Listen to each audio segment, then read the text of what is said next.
dan yang mengerjakan itu adalah digital talent BNI semuanya. Requirement itu dicatat di sistem. Saya bisa bikin kayak gini nggak? Oh bisa. Caranya gimana? Kalau dari saya kayak gini.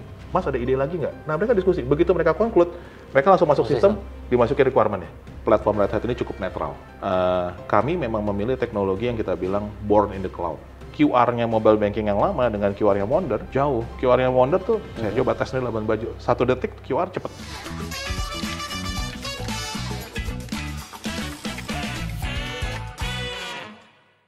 Salam sejahtera bagi kita semua. Saya Wisnu Nugroho, Managing Editor Info Komputer, media di bawah Grid Network Kompas Gramedia Group. Sesi kali ini kita akan membahas tentang super apps yang belakangan ini ramai dibicarakan, yaitu Wonder by BNI gitu ya. Kalau kita lihat sosial media kayaknya banyak banget yang ngebahas gitu ya, karena banyak promo, dan juga saya sempat nyoba dan ternyata memang cara menggunakannya sangat-sangat mudah, dan juga mulai dari pendaftaran sampai kemudian menggunakannya menjadi sangat mudah. Kesempatan kali ini Info Komputer berkunjung ke kantor BNI, kemudian kita juga akan berbincang dengan Pak Victor Korompis, Senior EVP IT dari Bank BNI yang banyak terlibat dalam pembuatan aplikasi ini. Kita akan bertanya bagaimana teknologi stack-nya, kita akan banyak melihat juga berbicara juga bagaimana tantangan saat membangun aplikasi ini, sehingga mungkin ada pengalaman dari Pak Victor juga Bank BNI dalam membangun aplikasi ini dapat menjadi masukan menarik bagi teman-teman IT profesional di luar sana. Pak Victor, terima kasih telah menerima kami di antara kesibukan selama ini.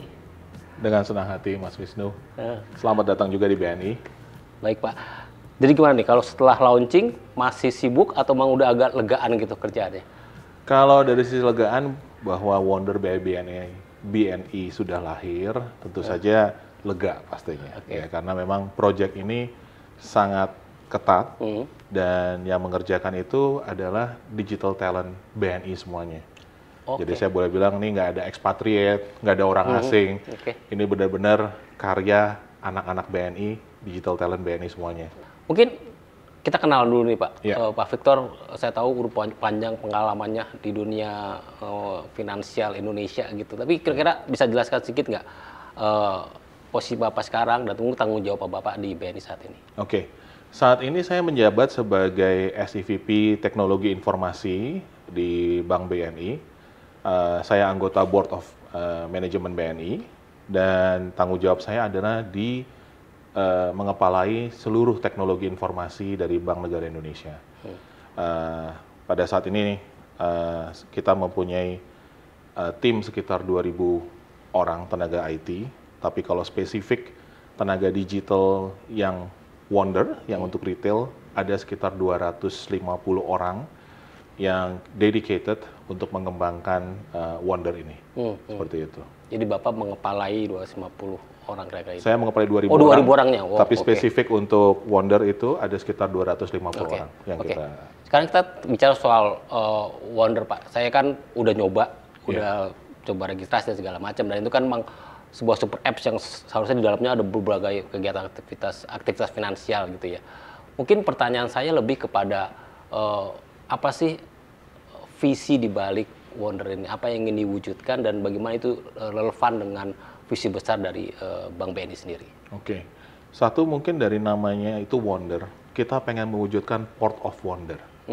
Jadi ini adalah dunia keajaiban bagi customer-nya yang membuat customer itu terpesona. Itu yang ingin kita wujudkan. Tapi di sana kenapa customer terpesona? Karena di sana customer bisa melakukan seluruh aktivitasnya ya dalam 3 dimensi keuangan yang kita punya. Dia bisa mendapatkan insight penggunaan keuangannya seperti apa. Di sini Wonder secara otomatis melakukan analisa. Kami menggunakan AI juga di sini melakukan analisa terhadap pola penggunaannya. Apakah customer yang disiplin menabung atau customer yang tipikalnya banyak jajan makanan atau apa gitu ya. Di sini analisa itu membuat dia bisa menyadari pattern keuangannya seperti apa gitu ya. Ada analisa keuangan di sana di insight, kemudian di transact kita hadir untuk semua kebutuhan transaksinya gitu ya. Jadi mau bayar tagihan, transfer, QRIS dan semuanya komplit ada di Wonder Transact. Dan terakhir adalah growth. Growth adalah ketika dia hendak mengembangkan keuangannya lebih lanjut. Jadi misalnya bagaimana dia bisa mendapatkan imbal hasil yang lebih baik dan kami juga menawarkan produk-produk keuangan yang tepat buat customer-nya. Di sini juga nanti kita akan menggunakan analitik sehingga penawaran itu adalah hyper personalized. Ya, jadi istilahnya penawaran ke saya dan mungkin ke Mas Wis bisa beda karena profil kita berbeda. Jadi disesuaikan penawaran yang tepat untuk customer-nya masing-masing. Nah, disitulah konsep Wonder yang kita gagas adalah BNI hadir dalam setiap kebutuhan customer. Dalam keseharian customer, BNI akan hadir di sana. Dan kami mendampingi customer selalu. Nah, prinsip ini juga yang kami terapkan dalam development. Nah, selama masa development ini, tentu saja yang saya banggakan adalah bukan hanya kita punya 250 orang, tapi adalah ada cara kerja baru yang diadopt oleh para talent ini, yaitu adalah agile dan kolaboratif. Jadi kalau dulu di cara kerja yang lama, mungkin istilahnya IT itu menunggu bisnis ngirim requirement dokumen dulu, dari requirement dokumen dianalisa, kemudian dijadikan functional specification dokumen, kemudian dianalisa lagi, dan itu tektoknya lama banget. Cara kerja baru yang saya dan partner saya di bisnis juga memperkenalkan adalah kita bikin sebuah digital squad, ya, di mana mereka melakukan kolaboratif. Jadi baik bisnis, teknologi, risk, compliance, itu operation juga duduk bersama ketika bikin produk ini, dan mereka langsung berdiskusi, dan setelah diskusi itu mengenai flow yang terbaik bagi customer itu keluar, mereka langsung bikin wireframe-nya, langsung dibikin prototyping-nya, besoknya mereka ada diskusi prototype-nya. Jadi dengan sangat cepat, dengan agile dan kolaboratif. Dan yang saya salut adalah mereka bisa berubah cara kerja lama ke cara kerja baru dan berkolaborasi dengan sungguh luar biasa. Ini adalah sebuah, bagi saya investasi BNI di sini adalah cara kerja baru yang membanggakan dan dikerjakan oleh karyawan-karyawan BNI sendiri. Itu yang membedakan luar biasa, gitu ya. Jadi hal ini yang membuat Wonder itu berbeda, dan setiap kali mereka berdebat, mereka selalu berpegangan pada satu hal, customer first, customer obsession. Pengalaman di Wonder itu adalah harus yang terbaik dan tercepat untuk customer. Oke. Gitu. Berarti Wonder ini tidak hanya sebuah perubahan dalam melayani pelanggan, tapi juga perubahan pola bekerja di internal BNI sendiri gitu kan? Betul sekali, betul sekali. Dan review menyeluruh ya. Jadi untuk menghadirkan pengalaman yang super buat pelanggan, pengalaman yang menyenangkan, pengalaman yang super buat pelanggan, itu banyak pekerjaan di dalam yang dilakukan. Jadi contohnya Wonder ini bukan hanya mengenai yang depannya aja yang Mas lihat ini kan yang di depannya ya. Betul. Di belakang kami juga mempersiapkan lebih dari 40 surrounding system untuk Wonder ini. Jadi sebagai contoh, core banking kami siapkan untuk lebih dari 20.000 transaksi per detik. Karena kami tahu, begitu kita masuk dalam dunia digital, ya kan, request, arus yang masuk itu besar. Jadi kami tingkatkan dari 2.500 TPS, core banking kami tingkatkan ke 20.000 TPS. Ya, hampir 10 kali lipat ya, 8 kali ya, 8 kali lipat tepatnya. Kemudian kami tingkatkan kemampuan integrasi antar sistem. Kami implementasi yang kami bilang service oriented architecture di dalam bank ini. Di mana semua menjadi API dan web services. Kemudian credit card system juga kami tingkatkan. Kami juga implementasi tap cash system. Tap cash itu adalah prepaid card. Tap cash system yang baru kami implementasi sehingga juga experience-nya jauh lebih cepat dibandingkan mobile banking yang lama. Karena kami ganti sistemnya dan kami bikin dia sangat cepat, gitu ya. Debit card system juga kami upgrade, kemudian juga banyak sekali yang kami lakukan untuk membuat pengalaman yang sangat baik bagi customer. Berarti saat ini bilang Wonder itu berada di atas fondasi apa ya, platform yang lebih agile dibandingkan yang sebelumnya. Ya. Jadi makanya saya sangat salut, bukan kenapa? Karena tadi kalau saya bilang timnya Wonder 250, tapi sebetulnya mungkin yang terlibat itu adalah the whole 2000 tim IT ini terlibat semua. Dan juga tim bisnis juga. Tim bisnis full terlibat, tim risk terlibat, tim compliance juga terlibat, karena pada saat bikin produk ini kami juga harus patuh pada peraturan dan perundang-undangan yang ada, gitu kan. Nah, mereka semua itu, dan operation tentu saja. Karena kalau kita mau bikin pengalaman yang cepat, operationnya juga, mereka bahkan bikin visi yang mereka bilang adalah design for no operation. Jadi dibikin automation setinggi-tingginya. Gitu. Jadi ini betul-betul sebuah karya kolaborasi bersama dan cara kerja baru.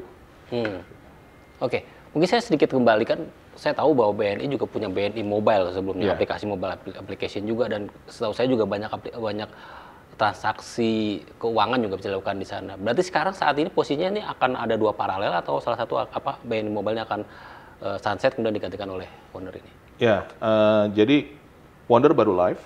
Kita membuat nasabah berpindah secara sukarela kepada Wonder dari BNI Mobile. Perkiraan kami, ya, dalam waktu sekitar 6 bulan, seluruh nasabah nanti akan berpindah ke Wonder, dan pada saat itu kita akan mensunset BNI Mobile. Gitu. Jadi memang ada transisi period, tapi kita tahu bahwa pasti customer pilih yang lebih bagus dong. Customer pilih yang lebih bagus, dan juga semua fitur yang baru-baru nanti tidak akan dikembangkan lagi di BNI Mobile. Semua fitur yang baru hanya ada di Wonder. Jadi otomatis customer semua akan berpindah. Perkiraan kami sekitar 6-7 bulan lah. Paralel ini ada, tapi setelah itu hanya ada Wonder. BNI Mobile Banking akan di sunset.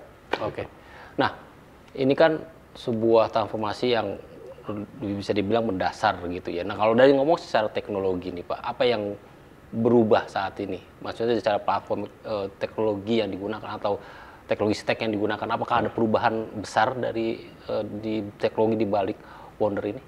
Sangat besar, karena teknologi mobile banking yang lama itu masih teknologi yang kita sebut monolitik, ya, dan juga filosofi desainnya belum adopt filosofi desain yang modern, gitu ya. Jadi memang sangat besar. Di Wonder, ya, mungkin dari teknologi stacknya, semua kami lakukan dengan teknologi microservices.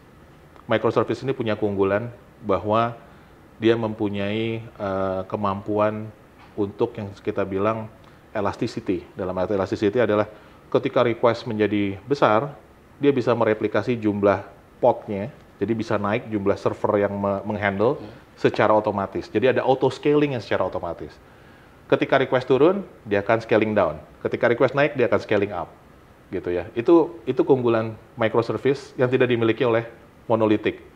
Jadi Wonder ini secara desain sangat siap untuk melayani transaksi yang sangat tinggi, gitu ya. Jadi kita memang membangun Wonder ini untuk puluhan ribu RPS, bahkan nanti ratusan ribu RPS. Kita siap untuk itu.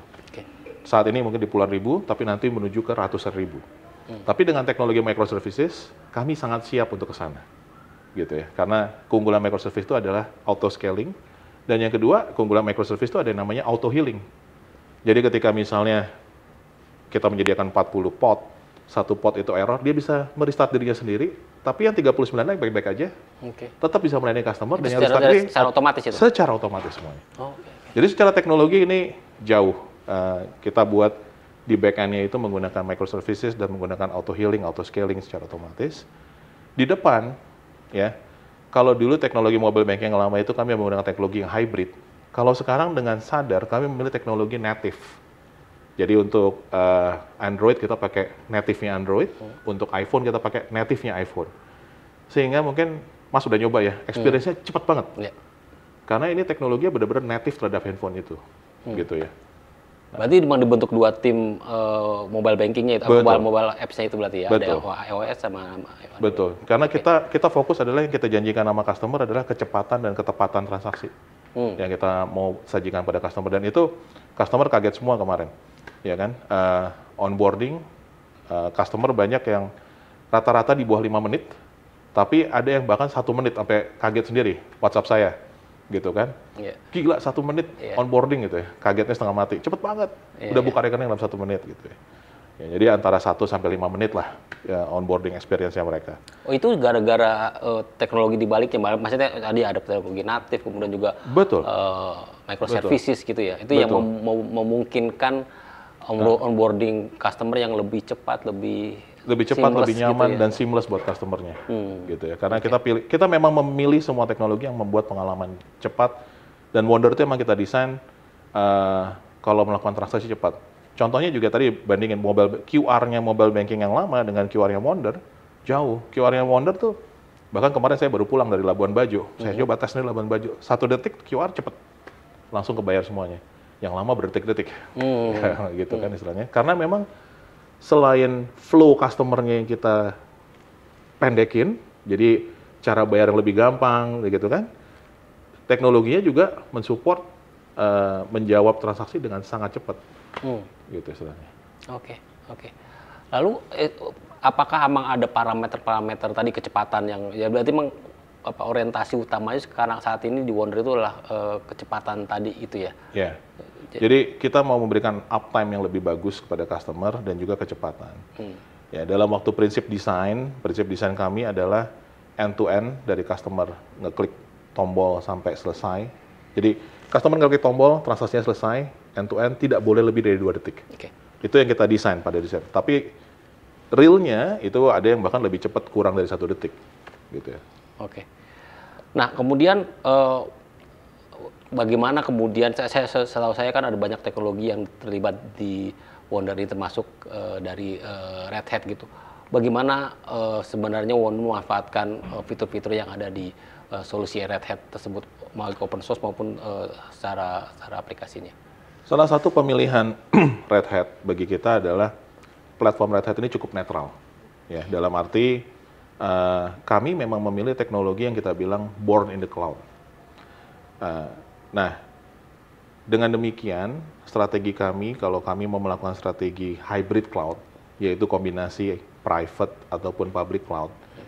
Today kita masih private, tapi dengan menggunakan teknologinya Red Hat yang merupakan kontainer kami berada di atas platformnya Red Hat, itu sangat mudah kalau kami mau menggunakan layanan public cloud semacam AWS, Google ataupun Azure, itu sangat mudah untuk running di atas sana juga. Jadi salah satunya adalah sifatnya yang open, tidak nge-lock customer. Itu yang kenapa kami memilih, karena open dan tidak lock customer. Yang kedua juga di sini kami merasakan bahwa berdasarkan pengalaman kami, teknologi ini udah cukup mature. Karena dia ikut berkembang dan tumbuh bersama customer, stabilitas dan reliabilitasnya yang kami cari. Karena kita nggak boleh down kan. Jadi kita cari teknologi yang stability, scalability, reliability-nya, dan availability-nya sangat bagus. Gitu.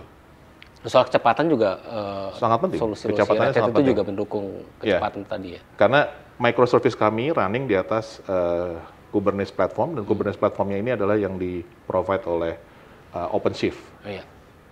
Oke, nah sekarang saya ingin ngebahas Pak, tadi kan terjadi perubahan dan yang saya tangkap kan dari 11 bulan membuat Wonder ini ada banyak perubahan yang dilakukan. Tapi kan pasti ada tantangan-tantangan tuh Pak, entah ada tantangan dari sisi people, teknologi gitu.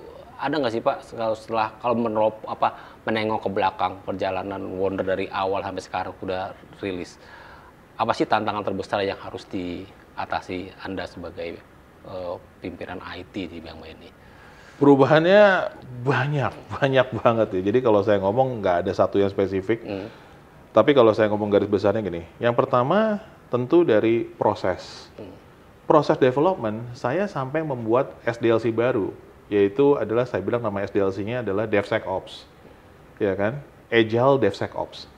Saya bikin SDLC baru di sini, karena kalau kita pakai SDLC yang lama, waterfall nggak mungkin saya ngerjain dalam waktu 11 bulan, gitu ya. Dan ini buat teman-teman juga baru kan, yang saya bilang tadi. Jadi cara kerja baru ini harus didukung dengan SDLC yang modern juga. Nah itu makanya kami implementasi Agile DevSecOps dalam cara kerjanya. Jadi development, security, dan operation. IT-nya tuh kadang-kadang kan juga terus terang cara kerja yang lama itu kan silo. Tim developer nggak akan ngomong sama tim security nggak mau ngomong sama tim operation. Di sini kita bongkar itu silo. Kita hancurin semua silo. Makanya saya bilang di sini yang kita bikin adalah metodologinya Agile DevSecOps. Di mana tim development, security, dan operation itu nyatu untuk bikin produk ini gitu ya. Itu yang pertama. Proses kita ubah. Nah, proses ini nggak cuma di IT. Tadi kalau IT saya bilang bahwa SDLC-nya kita ubah gitu ya. Tapi proses ini juga di bisnis. Karena ini juga bukan classic business, tim product owner-nya berubah banget. Kalau tim classic business kan, kasih aja requirement selembar kertas ke IT suruh bikin. Kalau ini enggak, tim IT dan tim bisnis tuh bahkan diskusi bisa sambil berdebat untuk, jadi gini, yang dituju adalah customer requirement-nya, dokumentasinya boleh nyusul. Ya, jadi di sini dalam project ini, kami tidak ada selembar kertas pun loh. Semua itu system base, ya kan? Kita semua requirement itu dicatat di sistem. Tapi biasanya mulainya gimana? Kita kayak berdialog gini, Mas. Saya bisa bikin kayak gini nggak? Oh bisa. Caranya gimana? Kalau dari saya kayak gini. Mas ada ide lagi nggak? Nah mereka diskusi. Begitu mereka conclude, mereka langsung masuk sistem, dimasukin requirement-nya. Kemudian begitu requirement masuk, tim UI UX langsung nangkep itu, dia langsung bikin wireframe-nya. Besok wireframe-nya dipresentasi, ya kayaknya ini yang saya maksud, tapi ada perubahan di sini dikit. Nah, cara kerja yang ini mengubah cara kerja di timnya bisnis juga. Mereka belajar product owner, bagaimana menjadi product owner yang baik. Mereka belajar juga design thinking, karena dalam design thinking itu fokusnya adalah bagaimana menghilangkan customer pain point, gitu kan. Kalau misalnya QR yang lama itu 9 langkah, cara bayar QR yang lama. Kenapa kita nggak bisa bikin 2 langkah? Nah, itu mereka berdiskusi aktif tuh, gitu kan. Jadi ngomongin proses ini nggak cuma di tempat saya, di bisnis juga berubah. Nah, kalau misalnya tadi bisnis bilang, oh saya udah bisa bikin 2 langkah, tim risknya mesti mikir, ada risiko yang muncul nggak dengan pemotongan langkah tadi, gitu kan. Jadi saya selalu ngasih analogi kepada teman-teman. Kalau dulu tuh kita suka bikin paradoks, kalau aman, secure, biasanya nggak nyaman, gitu kan. Kalau nyaman nggak aman. Nyaman nggak aman. Iya. Kalau ini nggak bisa. Bagaimana kamu bikin aman yang nyaman, gitu. Karena apapun perdebatannya, customer first. Apa yang diinginkan customer mesti bisa kita fulfill. Tapi nggak bisa bilang bahwa kita potong aturan, kita potong security, nggak bisa. Semua harus diimplement dan sebagai bank risikonya harus bisa diukur. Gitu. Nah ini proses ya, jadi proses itu yang memang perubahan total. People otomatis dong, kalau prosesnya berubah total, people-nya belajar proses yang baru, dan kemudian mereka belajar framework baru yang kayak bilang tadi kan, baik design thinking, collaborative creation, ya kan, dan kemudian dalam hal ini juga mereka belajar tuh namanya melibatkan customer. Jadi semua proses yang tadi saya cerita ya, people ini juga belajar interaktif sama customer karena kita implementasi yang namanya usability testing. Jadi ketika bikin sebuah produk nih, ya produk yang kita bikin, habis tadi mereka berdebat tadi yang saya cerita bikin proses, di akhir sebelum produknya di coding, mereka manggil customer. Nah customer ini diminta ngejalanin transaksi tadi, tapi nggak dikasih instruksi, harus intuitif. Jadi intuitifnya customer. Kalau customernya tersesat, berarti yang ngedesain tadi salah. Mereka masuk balik ke drawing board lagi. Sampai customer tanpa dituntun, dengan intuisinya dia bisa menyelesaikan transaksi tersebut. Nah ini sebuah konsep baru mereka, bagaimana mereka people ini meningkatkan capabilities-nya, kemudian juga ngelibatin customer yang kita bilang tadi konsep namanya usability testing. Gitu. Okay. Nah, itu tadi ngomong people, jadi kapabilitas internal menguasai teknologi stack, ilmu komunikasi dengan customer, melibatkan customer, gitu ya, di people tuh, berubah gitu ya. Jadi product owner nih nempel banget sama customer, mesra sama customer-nya. Ya, terakhir yang saya bilang, people, proses, dan terakhir teknologinya tentu aja. Ini teknologinya ini kayaknya enak ngomong yang microservices gitu ya. Tapi sebetulnya banyak hal yang mereka pelajari, ya kan? Mereka pelajari cara kerja microservices, karena microservices itu ngodingnya harus ringan. Maksudnya ringan itu dalam arti, dia tuh harus sifatnya itu, service-nya kecil. Kalau service-nya jadi berat, itu namanya macro services, bukan microservices. Jadi bentuknya microservice itu harus orkestrasi. Service-nya dibikin kecil-kecil, tapi saling manggil satu sama lain dengan sangat cepat di dalam sana. Jadi mereka juga belajar architecture microservices dengan baik. Itu yang pertama. Yang kedua, dalam desain ini kami, karena fokus kita itu kecepatan, kita pakai teknologi-teknologi baru. Misalnya, kita pakai in-memory database, ya kan? kita pakai namanya istilah teknologi logging yang sangat baru, kita pakai teknologi data streaming, karena di sini juga kebutuhan datanya juga cukup cepat, ada teknologi data streaming. Nah, mereka belajar banyak banget nih, microservices, in-memory database, data streaming, gitu kan, advanced logging, ya kan, search engine, itu semua digabung di dalam sana. Dan plus AI, tentu saja. AI-nya juga mereka pelajari tadi. Gitu. Jadi, memang baik people, proses maupun teknologi itu semua kalau dibilang ada challenge, semua ada challenge. Tapi akhirnya kita semua bisa menaklukkan challenge tersebut bareng-bareng. Gitu. Oke, mungkin saya sedikit agak masuk ke soal teknologi tadi Pak. Sebenarnya kan soal kontainer, platform yang di bawah kontainer, orkestrasi segala macam itu kan ada banyak pilihan di luar sana. Sebenarnya cara milih banyak pilihan itu dan hanya menetapkan beberapa beberapa pilihan dan masuk dan digunakan di Wonder itu apa Pak? Bisa digambarkan nggak cara berpikirnya atau visinya lah kira-kira dalam memilih banyak solusi yang ada di luar sana? Oke. Tadi yang saya sudah sempat bilang ya. Jadi patokannya itu RAS tadi ya. RAS itu RASS. Reliability, availability, scalability dan security-nya harus yang terbaik di industri. Semua komponen teknologi yang kita pilih itu berdasarkan RAS-nya tadi. Ya, jadi kami sangat nge-research dengan baik ya, mulai dari layer misalnya, layer load balancer, RAS-nya harus bagus. Kita pilih load balancer yang terbaik. Layer turun lagi di bawah load balancer kita masuk misalnya API gateway. API gateway-nya juga kita pilih yang punya RAS baik. Kemudian masuk ke containerization dan microservices, itu juga sama. In-memory database, advanced logging, data streaming, kemudian juga database-nya sendiri gitu ya. Itu semua kita punya patokan dia harus punya RAS yang terbaik di industri. Poin satunya itu. Poin keduanya adalah ini harus bersifat open. Kami tidak mau masuk dalam teknologi yang proprietary, yang kelok. Ya, kami justru percaya pada teknologi open source. Jadi yang kita implement di sini semua 100% open source teknologi. Kenapa open source? Karena yang kami tinggalkan bagi BNI ini adalah harus sampai 30-50 tahun ke depan harus tetap ada dan bisa berkembang gitu kan. Nah, yang kita pelajari sebagai orang teknologi adalah teknologi open source ini justru kalau dikembangkan bersama, dia itu umurnya panjang.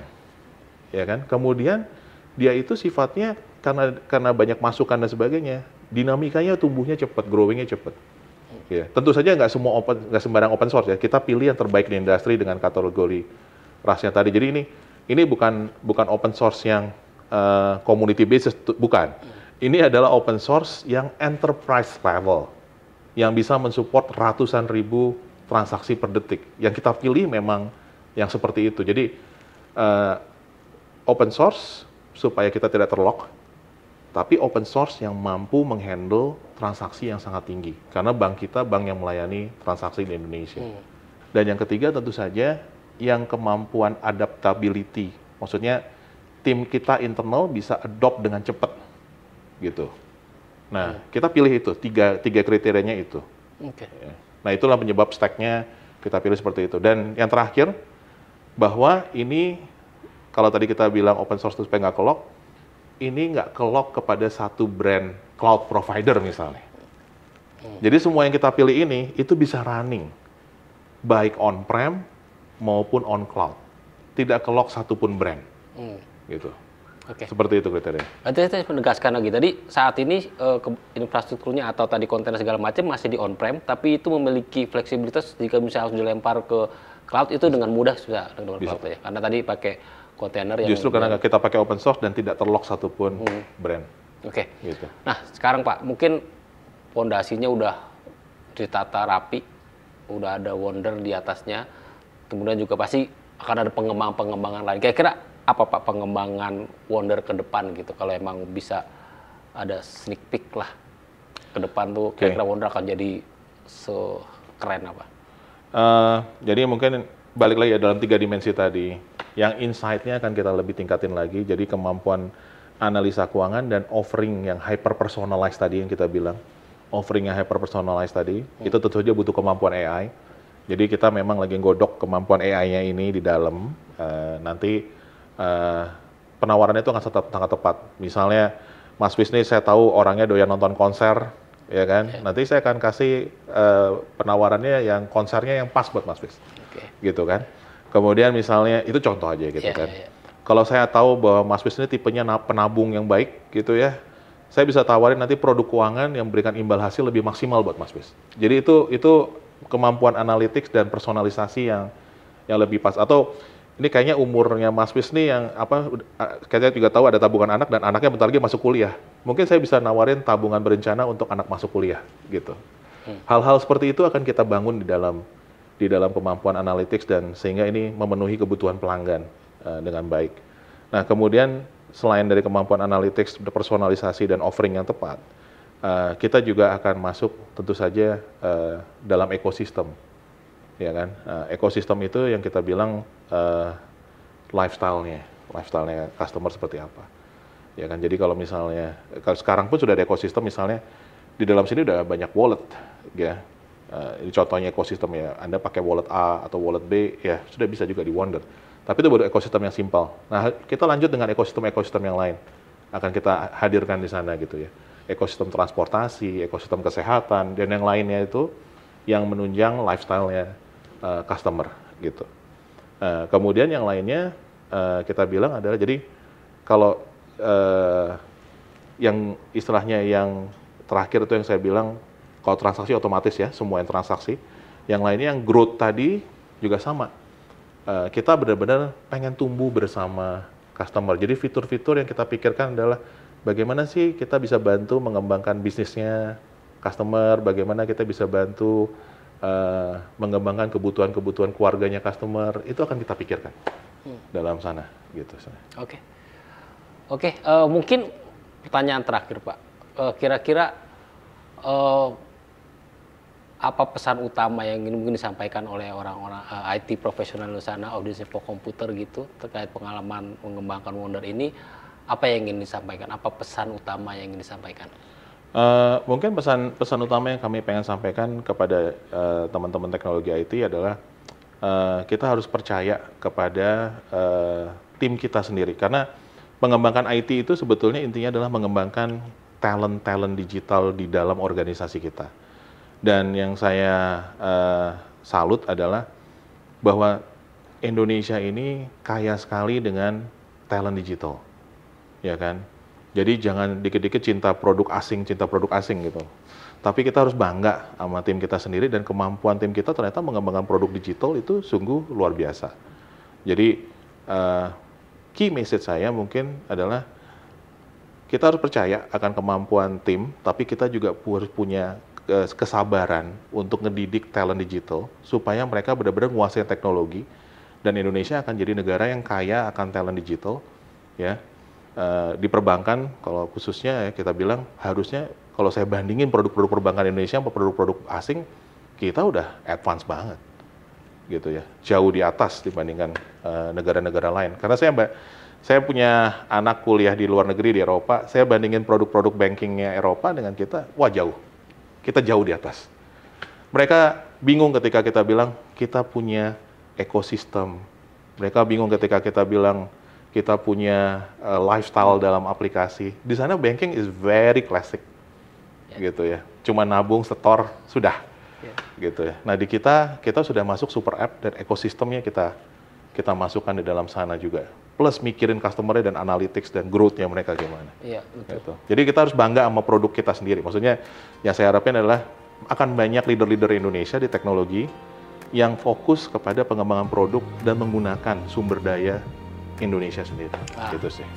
Keren tuh ya. Jadi kebayang gitu ya bahwa Wonder ini nggak hanya mengubah user experience di luar sana, tapi juga mengubah BNI dan mungkin satu menarik tuh ya bahwa talent yang mengembangkan dan talent BNI dan talent Indonesia yang ternyata emang nggak kalah dengan yang di luar. Kira-kira gitu ya Pak ya. Betul. Suatu insight yang sangat menarik dan ya menghangatkan hati gitu ya. Oke, teman-teman info komputer, saya kira demikian percakapan singkat kami dengan Pak Victor. Terima kasih Pak Victor atas Terima kasih banyak Mas Wis. insight-nya. Kapan-kapan kita akan ngobrol lagi kalau dengan senang hati. Kita tunggu gebrakan-gebrakan lain dari Wonder. by Siap. TNI. Oke, demikian teman-teman Info Komputer diskusi kami kali ini. Sampai ketemu di Info Komputer Tech Talk berikutnya dan selamat sore. Assalamualaikum warahmatullahi wabarakatuh.